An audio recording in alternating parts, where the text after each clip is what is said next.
Queridos, saúdos com a graça e a paz do nosso Senhor e Salvador Jesus Cristo. Aqui estamos nós outra vez para darmos então prosseguimento com a, a palavra que nós começamos, né?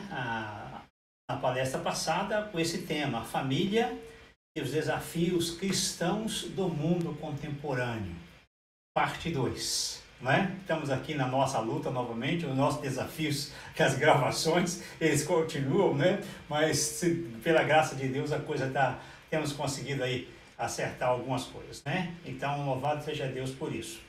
Eu agradeço a cada um de vocês pela paciência, né? A paciência de nos ouvir aí, não é? Eu sei que não é fácil, online, e às vezes a gente até passa um pouquinho do tempo, não é? Não termina não cumprindo exato como deveria, mas é assim mesmo, né? Termina passando um pouquinho, mas isso faz parte, ok? Isso faz parte, mas obrigado aí. E vamos lá, vamos partir então para a nossa proposta de hoje, né? A família e os desafios cristãos do mundo contemporâneo, parte 2. Eu quero fazer aqui uma rápida recapitulação daquilo que nós já vimos na parte passada, tá bom? Vamos lá.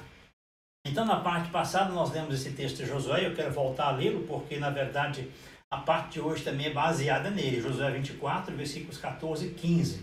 Diz assim a palavra de Deus. Se tiver com a sua Bíblia aberta aí, leia comigo esse texto. Vamos ler juntos esse texto. É um texto que nunca é demais ser lido, porque ele é muito profundo. É um texto de uma profundidade muito grande para nossas vidas, né? Diz lá: agora temam o Senhor e sirvam-no com integridade e fidelidade. Joguem fora os deuses que os seus antepassados adoraram além do Eufrates e do Egito, e sirvam ao Senhor. Se, porém, não lhes agrada servir ao Senhor, escolham hoje a quem irão servir. Se aos deuses que os seus antepassados serviram da além do Eufrates, ou aos deuses dos amorreus, em cuja terra vocês estão vivendo. Mas eu e a minha casa, eu e a minha família, serviremos ao Senhor. Esse texto é muito interessante. Eu me lembro que na lição passada eu frisei algumas palavras-chave desse texto, né? Hoje eu não vou frisar essas palavras-chave, mas eu quero aqui frisar apenas uma frase que está muito dentro daquilo que nós estamos falando e daquilo que nós falamos no passado, semana passada, né? Diz lá: aos deuses dos amorreus, em cuja terra vocês estão vivendo. Na verdade, a ideia aqui é que, na verdade, o povo, eles estavam vivendo num local que não estavam outrora. Nós já abordamos isso da outra vez. Eles estavam agora vivendo já desde o contexto da conquista. Na verdade, Deus formou esse povo através de Abraão, não é? Aí veio Moisés, esses dois últimos homens, Moisés e agora Josué. Moisés passou todo o êxodo com o povo, Josué estava junto, tirou o povo do Egito. E Moisés não entra na terra prometida, ele a contempla de longe. E Josué então assume a responsabilidade de levar aquele povo à terra prometida e entra ali, faz conquistas e mais conquistas com aquele povo. Então, a ideia de que aquele povo, na verdade, ele estava vivendo agora num local que não tinha os costumes que eles tinham, um local que não tinha a crença que eles tinham, né? Um local que não tinha as práticas vindo do contexto que eles tinham. Em outras palavras, se fôssemos pensar de uma forma mais técnica, nós podemos dizer um local cujo povo não tinha a cosmovisão que eles tinham, a visão de Deus, né? Um povo que não tinha a cultura que eles tinham, um povo cuja prática seguia os ensinamentos dos deuses, os deuses deles que não é o verdadeiro Deus. Então isso impulsionava a prática deles. E aqui, quando o texto está dizendo, está enfatizando isso, em cuja terra vocês estão vivendo. Ele está citando a questão dos deuses, né? Mas baseado nesse texto, na semana passada, no tempo passado, na palestra passada, né? Essa palestra passada, né? A palestra passada nós trabalhamos esses 3 desafios para as famílias cristãs no mundo contemporâneo, no mundo atual. Nós vimos o abandono da tradição, a necessidade do abandono da tradição. É muito importante a gente pensar nisso e tomar cuidado para evitar a gente estar trazendo conosco tradições que não condizem respeito com o querer de Deus, influências religiosas e culturais, e até mesmo familiares, que não dizem respeito com o querer de Deus para as nossas vidas. E termina forçando, são práticas que terminam forçando a nossa família, termina forçando o nosso cônjuge, o homem forçando a mulher e a mulher forçando o cônjuge. E aqui eu quero dar uma palavra aqui rápida nessa questão para dizer que eu estou falando dos dois. Estou falando tanto do marido quanto da mulher. Eu não estou falando de um só, não. Aqui, para mim, não existe o santinho. Na verdade, não existe o santinho. Os dois são santos, ou devem, pelo menos, devem ser santos. Não é? Os dois devem ser santos. Mas os dois têm que entender que eles vêm de famílias diferentes para formar um novo lar. Então, há muitas coisas aí que têm que ser construídas juntos. Não é? Aquilo que é bom, a gente traz, que diz respeito com a palavra de Deus. Aquilo que não é, a gente prende com a palavra de Deus e constrói com a palavra de Deus. Nós vimos o problema de Ana, é um problema sério, que afeta as famílias atuais, afeta as mulheres atuais, afeta homens nos dias atuais, afeta a família. Se um é afetado, todo mundo é afetado. Não é? Então, afeta o casal e às vezes tem até causado cisão no meio desses casais. E nós vimos o problema de Ana, mas só quero frisar, porque uma palavrinha, Ana buscou o Senhor. Ou seja, a solução de tudo aquilo foi Ana se curvando diante de Deus e buscando a ajuda de Deus. E a terceira coisa que nós vimos foi se manter firme em Cristo e em sua igreja, tão importante quanto os demais. E nós vimos que o século atual, o século 21, nós estamos vivendo numa sociedade pós-moderna, como nós falamos aí, não é? E essa sociedade pós-moderna, os valores delas são os valores que contradizem o querer de Deus.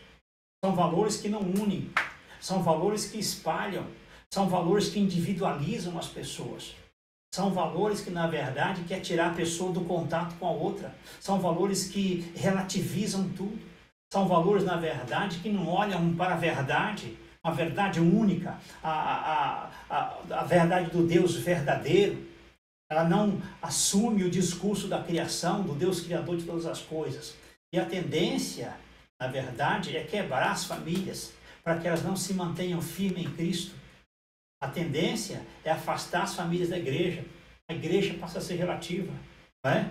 E eu até cheguei a frisar que essa pandemia, em nome de Jesus, vai passar. E nós vamos voltar para as ruas. A igreja volta para as ruas. A igreja vai alcançar o povo. A igreja vai viver como deve. Eu creio nisso. Eu creio nisso. Isso vai passar. E nós precisamos nos manter firmes e em nossa igreja. Isso é um grande desafio para nós. E nós então vamos entrar para os novos desafios de hoje. E hoje eu quero trabalhar para você o quarto desafio para a família cristã na sociedade contemporânea. Um grande desafio, ser verdadeiros pais. Ser verdadeiros pais. Eu cheguei a citar problemas que vão influenciar os filhos, vão influenciar a família de uma forma geral, mas agora a gente cai direto dentro especificamente desse desafio, que é um grande desafio. Para você que já é pai, para você que já é mãe, e para você que é um casal novo, que amanhã ou depois vai ser pai e vai ser mãe. E eu quero ler com vocês esses dois textos que eu escolhi de Provérbios. O primeiro é instrua a criança, segundo os objetivos que você tem para ela. E mesmo com o passar dos anos, não se desviará deles. O segundo, esse é Provérbio 22:6, o outro é Provérbio 29:17, que diz: discipline o seu filho, e este lhe dará paz. Trará grande prazer à sua alma. Interessante, são dois textos muito interessantes de Provérbios, que são conselhos, não é? O livro de Provérbios é um livro de sabedoria, um livro de conselhos para nós. Deus permitiu que fosse escrito para que a gente tivesse acesso a ele e a gente então conseguisse ouvir esses conselhos.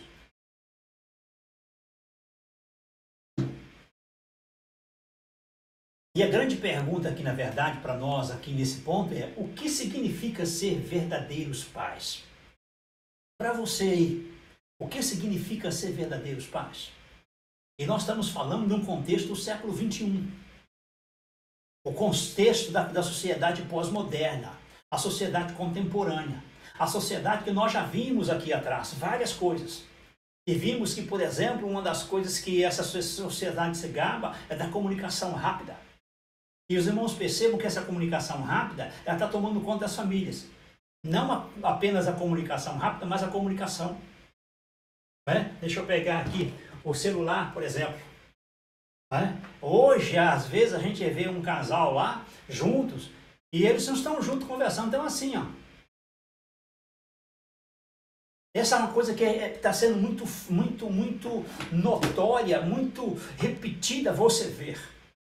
As pessoas estão olhando mais hoje para a comunicação, os meios de comunicação rápido, e ali ela fala com fulano ou beltrano, que está em outro local, talvez, do país, e enquanto ela esquece de falar com aquele que está com ela ali. Esse é um comentário geral. Enquanto ela esquece de falar com aquele que está com ela. Então, os pais estão lidando com seus filhos nesse contexto. E é interessante aí é uma chamada de atenção que eu tenho visto muito isso.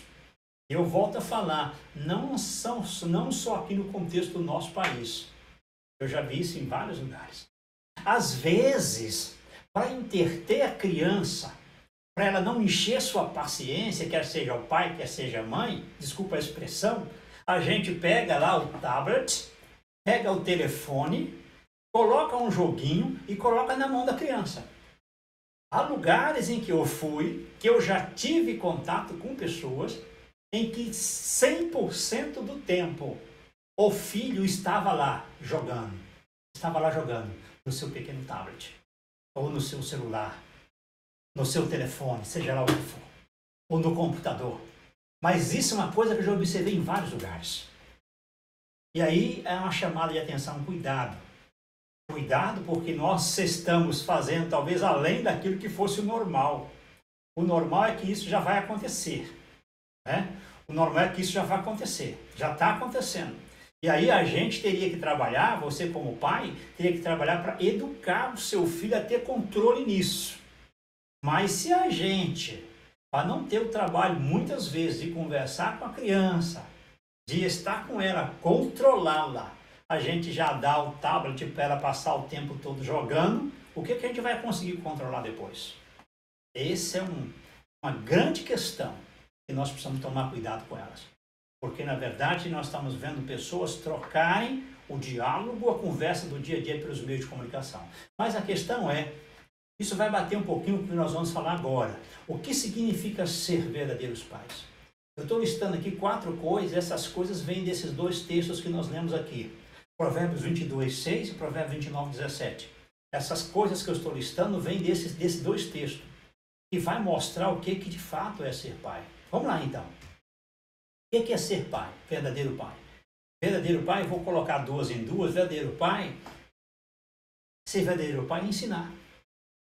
Ensinar? Ensinar o quê? Os nossos filhos, o texto diz que o texto de Provérbio diz que a gente precisa ensinar a criança o caminho em que deve andar. E aí a ideia é essa. E quando ela crescer, ela não vai se desviar dele. Mas se você está ensinando o caminho errado para o seu filho, se você já está dando a dica errada para ele agora, depois não espere que ele faça outra coisa.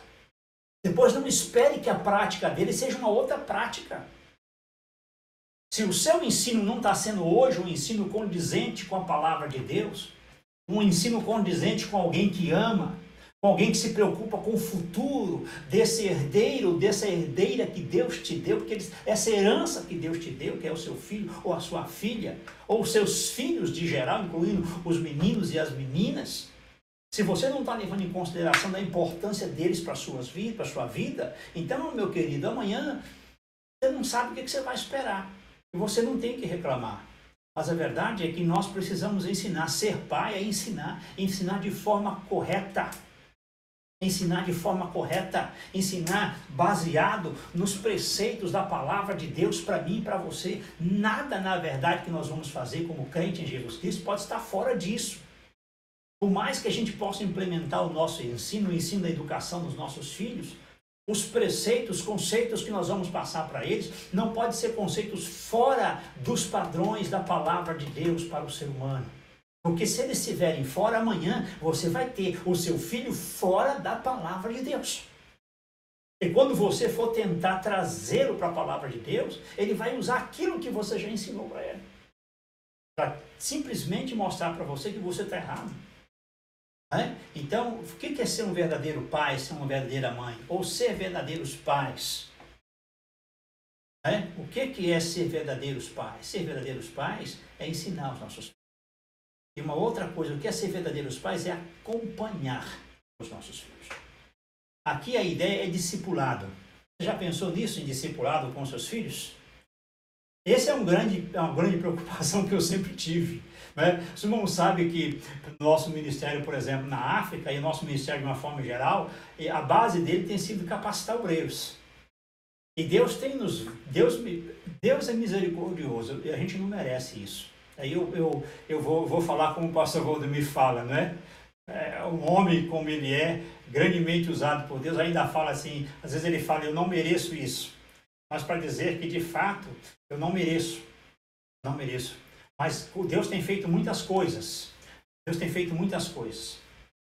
Desculpe aí que a minha enrolada aqui com a camisa, mas Deus tem feito muitas coisas. Mas uma das coisas que eu tenho visto, pela graça de Deus, é resultados. E hoje eu tenho no contexto de África, por exemplo, líderes fortes, homens e mulheres, investindo suas vidas no querer de Deus, fazendo as coisas de Deus com muita qualidade. E pessoas que, pela graça de Deus, passaram pelas nossas mãos, no discipulado, a mais do que ensino. Está junto com o primeiro, que é o ensino, mas aqui é o acompanhamento, é você estar junto. E uma grande preocupação minha tem sido essa, eu sempre orei ao Senhor, eu tenho investido, o Senhor tem me dado a graça de investir na vida de pessoas, de capacitar pessoas, de ver pessoas preparadas para te servir. Mas eu gostaria de ver isso nas minhas filhas, de ter essa mesma graça na vida das minhas filhas, de ver duas meninas te servindo, ver duas meninas dispostas a usar a profissão que o Senhor dá a ela, ou se o Senhor quiser dar a ela algo mais na área de teologia, porque ela já conhece a Bíblia, ela tem estudado a Bíblia. Não é? Eu gostaria de ver essas meninas capacitadas, com o coração disposto a te servir, prontas para te servir, dispostas a te servir. Isso é discipulado. É o acompanhar. Você ensina, mas não só um ensino teórico, mas você acompanha essa pessoa no dia a dia. E queridos, os nossos filhos, eles são dignos disso. O seu filho, os seus filhos são dignos disso. Como eu já citei, eles são heranças do Senhor para a sua vida. São as coisas, creio que são as coisas mais preciosas que Deus já te deu. Para mim, eu digo isso, são as coisas mais preciosas que Deus deu para mim e para minha esposa, são minhas filhas. E nada mais e nada menos do que ver as minhas filhas se prostrando diante de Deus, adorando ao Senhor e dispostas a servir ao Senhor com aquilo que elas têm. Então, ser verdadeiros pais é ensinar os caminhos do Senhor, é acompanhar como verdadeiros discipuladores e ter os nossos filhos como verdadeiros discipulandos. Isso é ser verdadeiros pais. Uma outra coisa interessante é participar, estar junto com eles, estar bem próxima do acompanhar. Mas é um passo a mais, é participar das lutas, participar das dores. Quando nossos filhos têm dificuldades, é que eles tenham liberdade de compartilhar isso com a gente. A gente tem que ter um relacionamento com nossos filhos de tal forma que eles vejam na gente pessoas seguras, amigos, pais verdadeiros. Irmão, se lembram daquele erro que eu disse, que eu vi na minha família, uma tradição que veio dos meus pais, dos meus avós ou bisavós para os avós e dos avós para os meus pais. E eu sofri com aquilo, falta de diálogo, a falta de conversa, a falta de sentar. Filho, o que está acontecendo? Filho, vamos ver isso. E Deus, pela sua graça, supriu isso que meus pais não puderam dar. Mas nem sempre os seus filhos estão aí na igreja para a igreja suprir isso. Ou vai estar com pessoas, amigos que possam suprir isso. Então você, como pai, tem que participar, tem que ser o amigo que seu filho esteja disposto a compartilhar. Pai, senta aqui, eu preciso falar consigo. Aí você pode falar, pastor, mas isso é difícil no mundo atual. Irmãos, o mundo atual é o mundo atual. A nossa família é a nossa família. É claro que há muitos concorrentes, eu já mostrei aqui, é por isso que nós estamos falando dos desafios para a família cristã no mundo contemporâneo, nessa sociedade pós-moderna. Essa sociedade que tem desfeito, na verdade, aquilo que já estava feito, cujo moderno já passou para eles. É por isso que nós estamos falando. É porque de fato há esperança e há como nós devemos, na verdade, não nos darmos por vencido com o que está acontecendo no mundo hoje, mas ensinar os nossos filhos, educar os nossos filhos da forma correta, ter os nossos filhos como amigos. Isso é o desafio, isso é um grande desafio. A ter os nossos filhos como verdadeiros amigos, participar nas lutas, nas dificuldades deles, porque você sendo hábil para isso, você vai ajudá-lo, ou ajudá-lo a evitar entrar num buraco, ou cair numa armadilha, quem sabe. Ele tem que ter liberdade para falar com você. Ser pai é ensinar, é acompanhar, é participar. Ser pais verdadeiros. Ser pais verdadeiros é dar exemplo. Olha aqui. Mostrar com a própria vida o que você está ensinando. Este confirma ou desfaz o que você ensina. Isso é ser pai verdadeiro. É mostrar com a sua vida aquilo que você está ensinando. Se você ensina que tem que amar, você também ama. Você ensina que é preciso amar, você também tem que amar. Se você ensina que tem que fazer isso, você também tem que fazer. É interessante que eu dei muita liberdade para minhas filhas, às vezes até brincava com elas assim, em alguns momentos.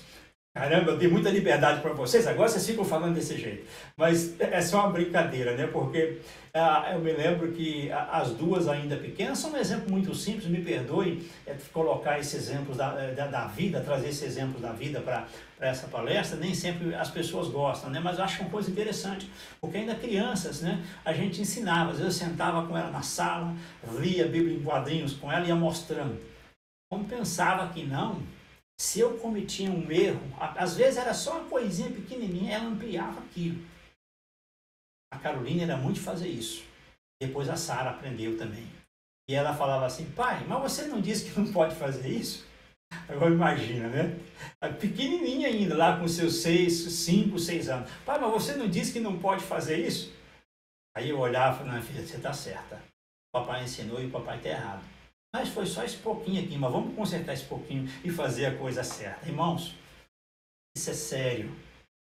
As nossas palavras não vão valer de nada se o nosso exemplo não bater com aquilo que nós estamos falando, não condizer com aquilo que nós estamos falando. A sua palavra não vai ter sentido nenhum, a não ser para te desmoralizar, pai, te desmoralizar, mãe.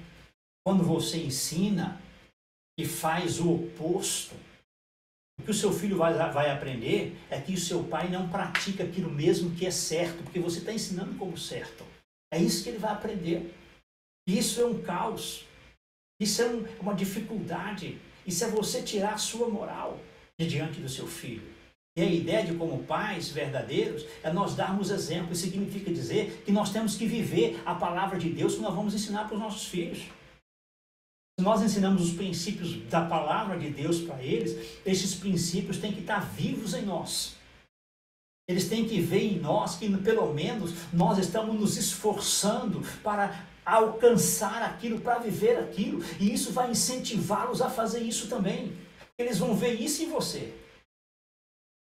Isso vai alegrar o coração deles, vai incentivá-los a procurar fazer a mesma coisa. Ensinar, acompanhar, participar, dar exemplo, são características de pais verdadeiros. E eu vou repetir, eu estou falando do pai e estou falando da mãe, dos dois. Os dois precisam tomar cuidado com isso. Aí você pode olhar, mas isso é muito difícil, sim, é difícil. É difícil, mas nós precisamos perseguir isso.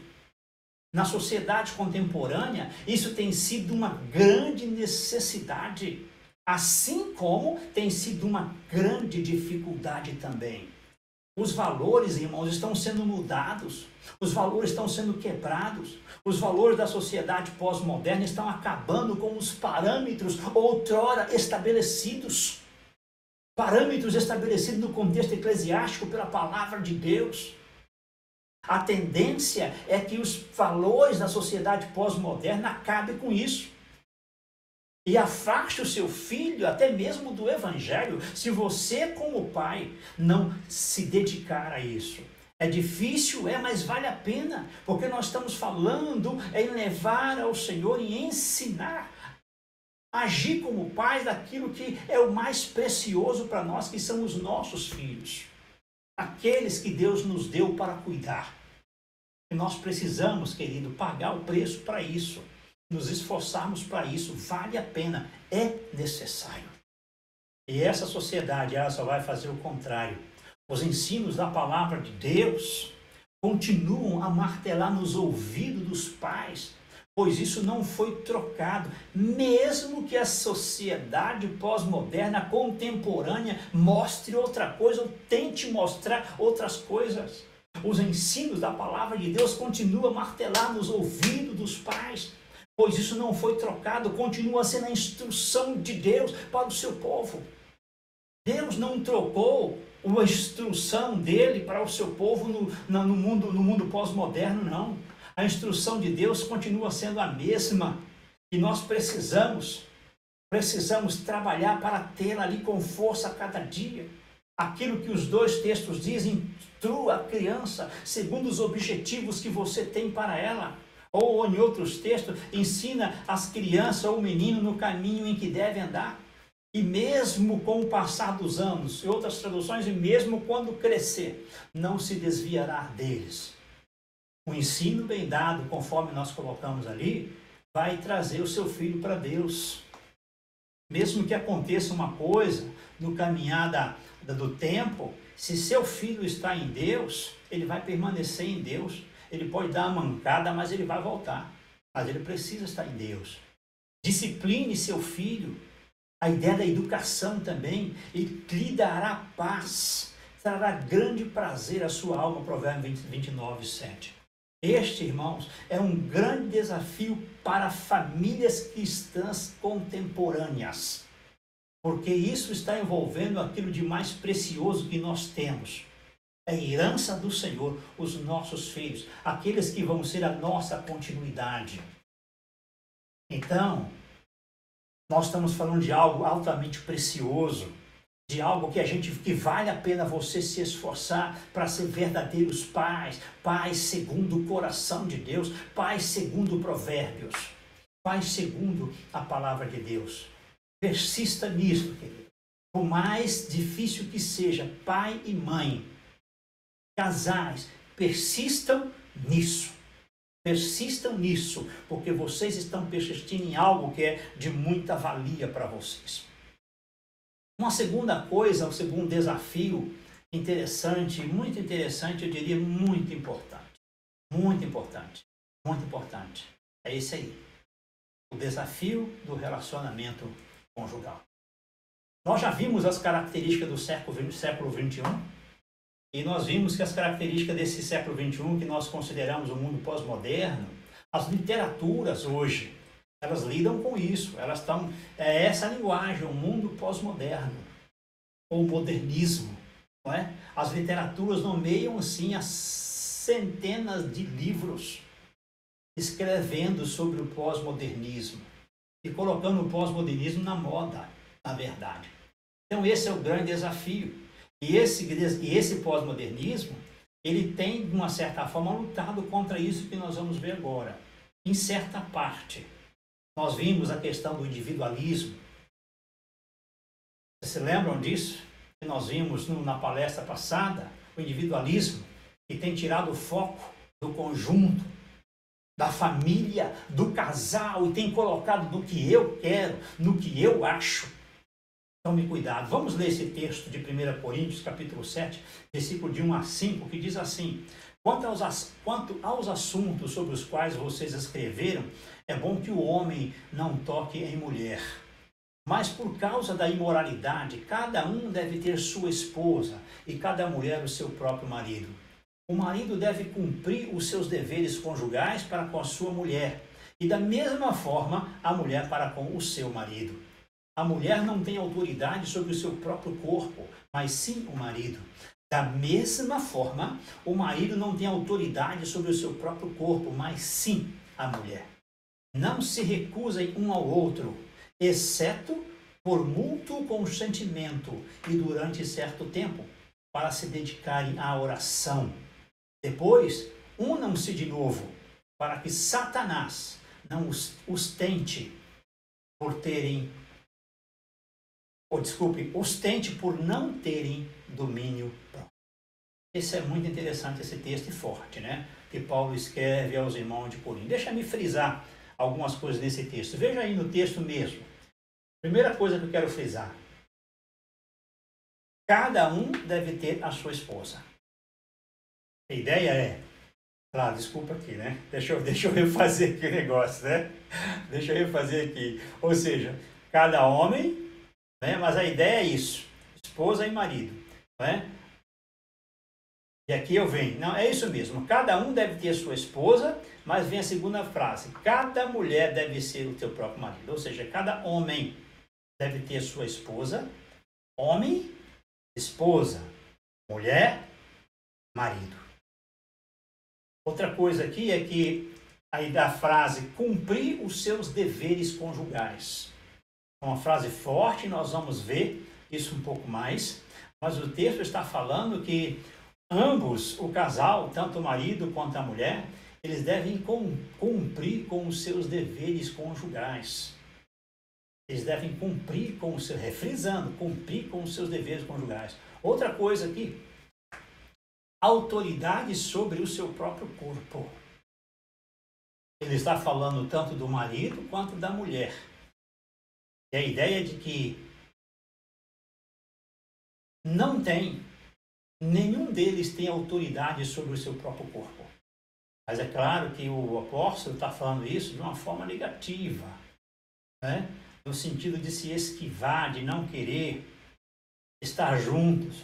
Mas a ideia de que vem daquela mesma ideia do texto bíblico lá de Gênesis, mas serão uma só carne. Essa é a ideia. O texto bíblico do Novo Testamento está trabalhando em consonância com o texto do Velho. É uma só carne. Então aqui vai falar que o homem não tem autoridade sobre o seu corpo e nem a mulher tem autoridade sobre o seu corpo. Nós vamos frisar isso mais adiante. Mas um tem sobre o do outro.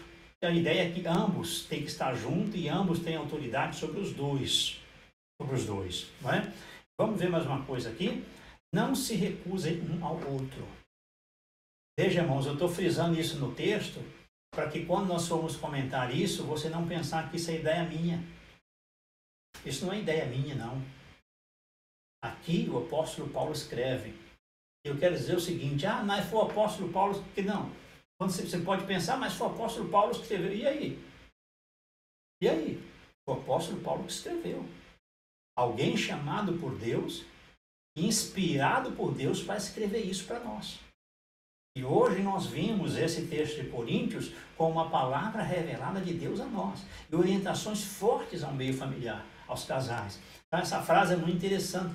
Não se recusem um ao outro. Não se recusem um ao outro. E aí vem uma outra frase que praticamente é a última que eu friso aqui nesse texto. Para que Satanás não os tente. Não é? Então essa questão aí ela é muito forte. Não é? E ela é motivo para Satanás usar isso no sentido contrário ao povo de Deus. Mas vamos caminhar. Eu nomeio algumas coisas nesse texto como grandes desafios para as famílias contemporâneas, para os casais. Eu já frisei elas ali, mas agora eu vou colocá-las de forma nomeada, explicar um pouquinho mais. Primeira coisa aqui, o dever do marido e o dever da esposa. O texto é claro, o marido deve cumprir os seus deveres conjugais para com a sua mulher e da mesma forma a mulher para com o seu marido. Então, na verdade, meus irmãos, a ideia é de que marido e mulher, ele tem deveres conjugais. Você tem deveres com a sua sua esposa tem dever com você. E vocês não podem fugir. Eu vou adiantar os pontos que depois eu faço um comentário mais geral sobre eles. Não é? Uma outra coisa interessante aqui é que um pertence ao outro. Veja, esse já bate com o primeiro. O marido, o dever do marido, o dever da esposa. Um pertence ao outro. Versículo 4, a mulher não tem autoridade sobre o seu próprio corpo, mas sim o marido. Da mesma forma, o marido não tem autoridade sobre o seu próprio corpo, mas sim a mulher. Então isso bate com aquela visão individualista. Bate. A verdade é que vocês se casaram porque vocês se amam. E vocês têm que manter esse amor. E esse amor é demonstrado entre vocês na relação conjugal entre vocês. E eu vou dizer mais claro, a relação sexual. E nós vamos para outro aqui, não negarem um ao outro. Não se recusem um ao outro, exceto por mútuo consentimento e durante certo tempo, para se dedicarem à oração. Depois unam-se de novo, para que Satanás não os tente por não terem domínio próprio. Irmãos, um casal que não tem uma relação sexual sadia, que não mantém isso no seu casamento, ele é alvo de ser tentado pelo diabo. E o diabo usa isso para destruir. Há muitos casais sendo destruídos porque não estão dando atenção a isso. Estão partindo por uma linha de individualismo, uma linha de excesso de, conforme nós falamos aí num dos pontos, esse é um exagero muito grande de controle próprio, de domínio próprio, mas um domínio próprio que não é um domínio próprio para as coisas boas. É um domínio próprio querendo dominar o seu corpo. Mas o texto diz aqui, o marido tem o seu dever para com a esposa e a esposa tem o seu dever para com o marido. Um pertence ao outro. Não devem negar uns aos outros. E a ideia é essa, está falando realmente, eu entendo isso aqui claramente como relação sexual. Vocês têm que, na verdade, o marido e mulher, ele tem que, de uma forma equilibrada, de acordo com a palavra de Deus, manter essa relação sadia, sim, essa relação conjugal sadia, sim. Isso é bom para vocês. Vocês foram criados assim. Você, marido, você tem que aprender a admirar o corpo da sua mulher. Isso é importante. E você, esposa, você tem que também aprender a admirar o corpo do seu esposo. Aí a gente fala, não, mas o importante é o coração. Tem muitos casamentos sendo destruídos por esse tipo de pensamento. As duas coisas são importantes. As duas coisas são importantes. Se não fosse, Paulo não escrevia isso de uma forma tão aberta, tão clara para nós. Não seria um ensinamento tão visível para nós. E ele está aí, porque já havia problema naquele contexto de Coríntios. Se havia problema naquele contexto de Coríntios, imagine hoje. Com o mundo pós-moderno que nós estamos vivendo, que os parâmetros estão sendo quebrados. Então isso continua hoje. E você, marido e mulher, vocês têm que manter essa prática. Eu diria o seguinte, seria muito interessante, você pode falar, pastor, você está maluco. Mas não estou maluco não. Seria muito interessante você, não independentemente do tempo de casado que vocês têm, vocês trabalharem para ver um ou outro como se fosse ainda aquele namorado de quando se conheceram, ter prazer de estar juntos. Isso é muito, muito interessante. Trabalhe dessa forma. Ter prazer de estar junto com o seu cônjuge, como se fosse o seu eterno namorado. Isso é muito interessante. Não interessa a idade que você tem, quanto tempo de casamento que você tem. Isso é importante para todos. E nós precisamos, na verdade, trabalhar para cultivar aquilo que é bom em nós. E deixar para trás aquilo que não presta, aquilo que só traz desavença, aquilo que traz rancor, aquilo que traz racha entre nós, deixar de fora e tentar nos unirmos. Essa pandemia aí pegou muita gente surpresa, né? Muita gente surpresa. Há casais, na verdade, que só se via de manhã, depois à noite, quando chegava. De repente, começou a viver o dia todo juntos. Não mantinham, na verdade, essa prática da convivência. Essa prática de estar juntos, de gostar de estar juntos. Isso pegou muita gente de surpresa. Talvez você tenha sido um deles. Mas a verdade é que aqui está um texto que ele mostra para algo mais do que estar junto. Algo que mostra uma intimidade. Algo que dá prazer, dá gosto de estar junto. E você precisa manter isso. Marido com a sua mulher e mulher com o seu marido. Isso vem de Deus para a vida de vocês. O livro de Provérbios está cheio de texto que vai dizer isso para o varão gozar a vida com a mulher que ele ama. E esse gozar a vida para a mulher que ele ama não está só nas características espirituais, ou homem exemplar, mulher exemplar. Isso deve ser, isso não está de fora, mas está no dia a dia de vocês, do relacionamento de vocês como homem e como mulher. Isso é muito importante. Vocês precisam ver isso. Eu friso aqui, irmãos, eu friso aqui uma atitude deliberada das partes sem razão aparente e não por alguma razão de saúde, onde é recomendável que se busque ajuda para superar qualquer dificuldade. Eu estou falando da relação e principalmente a questão de não se negar um ao outro. Não é? É claro, se há um problema de saúde, não tem nem o que se falar. Esse problema tem que ser tratado, tem que ser buscada ajuda, ou para a mulher, ou para o homem, tem que ser feito isso. Não é? Agora, se não for um problema de saúde, vocês não podem se negar, vocês têm que ter essa relação. Isso é bíblico, isso é necessário, porque caso contrário é o que o texto fala, vai dar motivo para que o diabo tente vocês, não é? E chegue até a destruir o casamento de vocês, é o que eu falo aqui. Cuidado, pois o diabo usa isso de forma muito forte para minar o relacionamento do casal e muitas vezes pôr um fim nesse relacionamento. Cuidado com isso, cuidado com isso. Vamos lá então para o próximo e último desafio cristão, para as famílias cristãs. As famílias cristãs na sociedade contemporânea. É o posicionamento diante de Deus. Eu quero fechar com isso. Como eu já disse, pode ter muitos outros e devem ter. Eu estou pegando coisas aqui que eu acho que são bem visíveis, coisas que são básicas, que envolvem o nosso dia a dia. Esses desafios que eu peguei envolvem o nosso dia a dia. Eu tenho visto isso na vida de muitas famílias. Posicionamento diante de Deus. Vamos voltar a Josué. O texto diz: agora temam ao Senhor e sirvam com integridade e fidelidade. Versículo 14, versículo 15. Se, porém, não lhes agrada servir ao Senhor, escolham hoje a quem irão servir. Se aos deuses que os seus antepassados serviram da além do Eufrates, ou aos deuses dos amorreus, em cuja terra vocês estão vivendo, mas eu e a minha casa serviremos ao Senhor. Eu quero frisar 3 coisas nesse texto, na verdade, que já está bem conhecido para nós, apenas para fechar a nossa palavra. O desafio do posicionamento de Deus, diante de Deus. Eu disse que todos os desafios que nós encontramos aqui, não tem um maior do que o outro. Mas eu quero dizer aqui, irmãos, que esse desafio é um dos mais importantes, porque ele vai ser como base para todos os demais. Sem esse aqui, quase que você não vai conseguir colocar em prática os demais. E é necessário um posicionamento diante de Deus.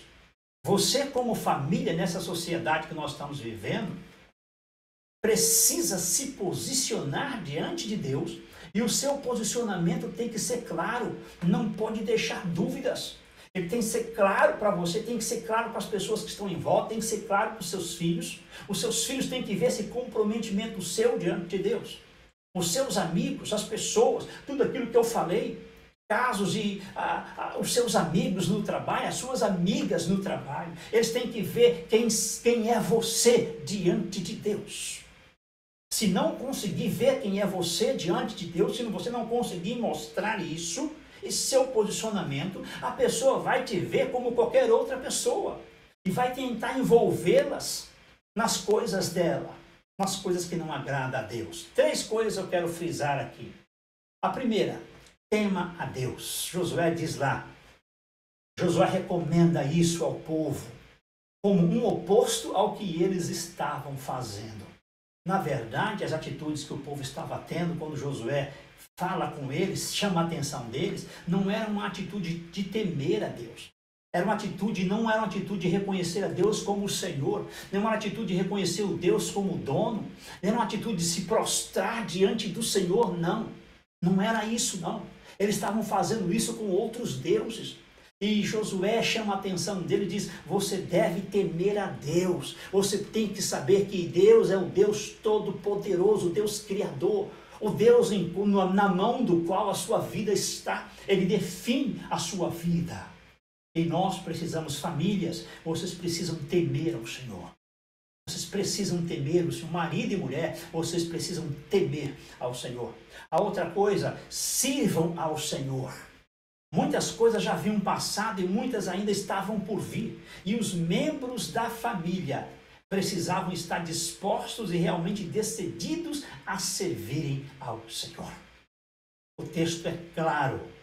Josué fala de uma forma clara: tema ao Senhor, sirvam ao Senhor.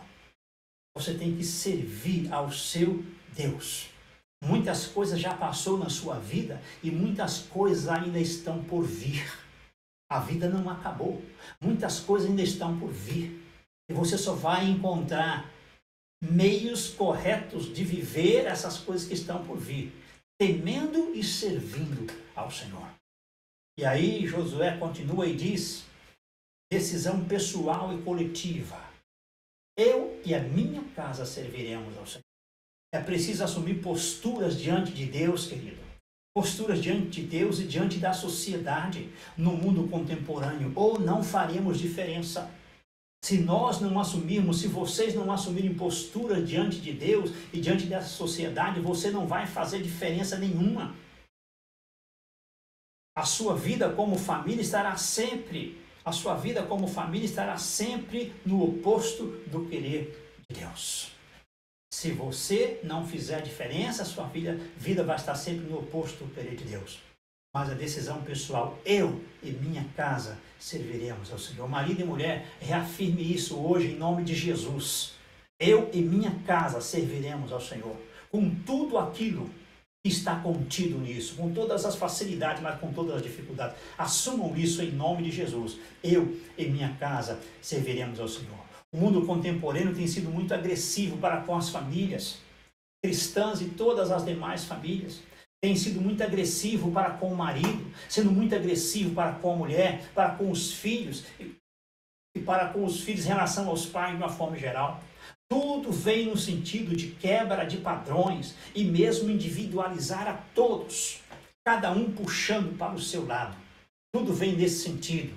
Tome muito cuidado e realmente se apeguem a Deus, aos ensinos de sua palavra, para que Ele os ajude a vencer cada passo dessa caminhada. Cada passo dessa caminhada. Deus abençoe que você consiga de fato vencer cada um desses desafios. 6 desafios: o abandono da tradição. Você consiga abandonar aquilo que não convém. O problema de Ana, que vocês como casais consigam enfrentar isso, se for um problema de vocês também. E fazer como Ana, buscar a Deus para que Ele dê uma solução. Se manter firmes em Cristo, em sua igreja. Olha, esse é um grande desafio para nós. Não se afaste do seu Deus e nem da sua igreja. Ser verdadeiros pais. Ser verdadeiros pais diante de Deus. O desafio do relacionamento conjugal. Marido e mulher unidos. Que tenham de fato o prazer de estar um com o outro. O posicionamento diante de Deus. Eu e minha casa serviremos ao Senhor. E eu então concluo essa palavra lendo os textos que nós já citamos. Se porém não lhes agrada servir ao Senhor, escolha hoje a quem irão servir. Se aos deuses dos seus antepassados serviram além do Eufrates, ou os deuses dos amorreus em cuja terra vocês estão vivendo, mas eu e a minha casa serviremos ao Senhor. E por fim, e assim, se alguém está em Cristo, nova criatura é. Vocês estão em Cristo e vocês são nova criatura e precisam viver como nova criatura. As coisas velhas já passaram, eis que tudo se fez novo. Que Deus abençoe a cada um de vocês e os ajude a observar todos esses desafios em suas vidas individuais e coletivas e a enfrentarem como pessoas transformadas pela graça de Deus, cada um desses desafios, como novas criaturas, pessoas que foram transformadas por Deus. Que Deus abençoe cada um de vocês. Eu espero que esses desafios, essa palestra sobre desafios, ela bata lá no seu coração e você se desafie diante de Deus a mudar e a viver segundo o querer de Deus. Fique com Deus, que Deus abençoe cada um de vocês e até, então, uma próxima, se Deus quiser.